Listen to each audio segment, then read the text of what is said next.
ซื้อเท่าภูมณีหมื่นเฮือคำอยู่บ้านโนนสว่าง ปัจจุบันนี่ประกอบธุรกิจขายเสื้อผ้า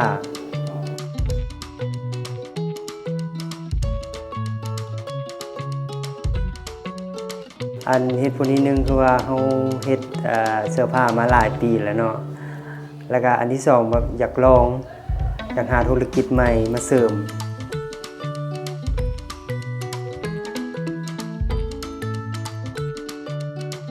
เรื่องประสบการณ์มันบ่ฮู้เลย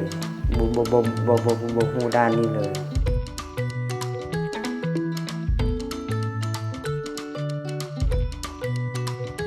เห็นน้ำเพจที่เพิ่นลงโฆษณาก็ได้ติดต่อหาเพิ่นมีคนมาเทรนเนอร์ให้มาสอนให้สำหรับผู้ที่บ่มีประสบการณ์ก็ถือว่าเรียนรู้ไปได้เลยสินี่นะพอดีก็บ่ต้องมาจับสูตรจับนั่นเพราะเพิ่นบริการให้หมดทุกอย่าง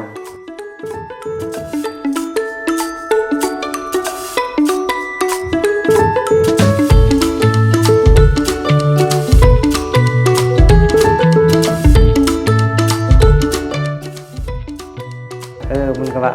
สถานที่นี่ลงทุนซ้ำนี่ประมาณ3 เดือน 6 เดือนบ่สิเก็บเงินคืนได้บ่เก็บคืนได้เพิ่นก็อธิบายจังซี่เพิ่นเน้นคิดว่าเจ้าต้องลงทุนซ้ำนี่จักเดือนเจ้าต้องได้ต้นทุนคืนอีหยังนี่นะเพิ่นก็อธิบายทุกอย่างห้านเฮานี่ก็ตั้งอยู่ตลาดสำเจียงชั้น3เนาะ